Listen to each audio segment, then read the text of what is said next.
Okay, unusual for me, but I'm doing a news segment this time. The reason I'm doing it's about a magazine that was last printed, I think 1998 was the final issue.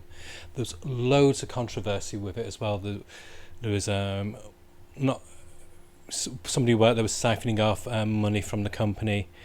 There was which impacted him literally. I don't think you can say the S word, but he's no more. Put it that way. But it's Penthouse Comics. They are returning in February 2024.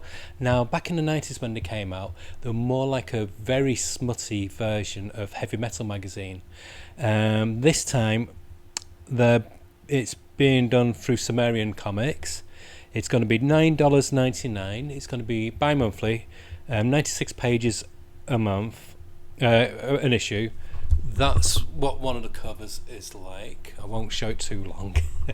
But from the reading from it, reason I'm interested, it looks like it's actually leaning more into how Heavy Metal magazine was, more than what the old Penthouse model was, because basically the old Penthouse model was just basically tits and ass and that was it. The stories were just a wraparound just for titillation, just like a plot device so that, the bra could come undone or something like that. But this time it's much more European in flavour, and I think they are taking it more like Heavy Metal magazine. Unfortunately, Heavy Metal's no more. And they're using a lot of European artists and writers. So there's Jean-David Mavan, Steven Desberg, Steve D and Jean Defoe on writers. The art's got some really nice artists. Gillian March, who's a really good artist. Alain Poirot, Jeff and Ray McCoty. And it says, this is the previous word bump, releasing 30 years after the original line debuted. Penthouse is proud to present the ongoing return of Penthouse Comics ! Featuring a wealth of talent from all across the industry, telling stories in the action, thriller and horror genres. So they actually are focusing on stories this time. And issue number 1 debuts 4 new ongoing tales. Gun Crazy debuts the wild ride of Dolly Sanchez and Lanoya O'Brien, two girls fighting for survival in this violent story in the crossroads of Tarantino, VHS snuff and the 80s. And Gillian March draws Jean Defoe's The Dream, a tale about Megan, a Hollywood casting director who attempts to bring out the potential actor hidden deep inside a stripper in the San Francisco suburbs. So that one could be a bit saucy. And then there's I Spit in Your Grave. It's an adaptation of Vernon Sullivan's famous novel about Lee Anderson, whose only goal is to avenge the death of his brother. And along the way, he'll fall into a life of debauchery and sex, of course.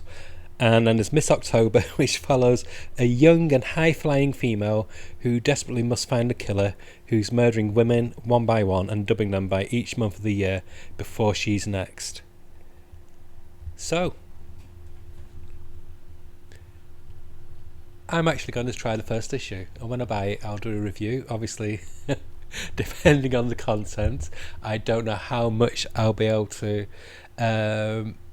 show, but I'm really excited. One, because they're bringing back the magazine format, which America's not had in years. I mean, back in the 70s and 80s, you had National Lampoon magazine for humour, Cracked, Mad, Heavy Metal for your more highbrow stuff. Fantagraphics did a load of European style reprints magazines, and then of course you had Penthouse in the 90s as well, Penthouse Comics, and there's numerous other ones. What just slipped in mind? Oh, Epic Illustrated as well. And so it's really for me. I'm quite excited that there's a bi-monthly quality graphic magazine coming out again, and also next year there's going to be Savage Sword of Conan from Titan. So it's not going to be like the comic what they've got at the moment. This one's going to be black and white thick monthly. I think this, from what I remember, I think they said it's going to be about 64 pages or more. I think it's either monthly or bi-monthly, and it's going to use artists like Curry Nord, Howard Shakin, and really top tier artists and writers doing strips in it. So it's not going to cross over with the comic at all. It's going to be independent. So that's another magazine that's coming out next year. So it is, for me, I'm really excited because I used to love big chunky magazines just cram full of different strips. That's why I like 2000 AD and Judge Dredd magazine. I love the anthology format, so I'm really excited about that. But let me know what you think. Are you intrigued? Do you think you'll feel a bit of a pervert buying it? Do you think you will buy it? I know I'm going to try the first issue. I might even try one or two, and if I like it, I'll carry on with it. I don't believe you should judge someone until you've tried it. So that's my feeble excuse. So yeah, that's my news. Okay, bye.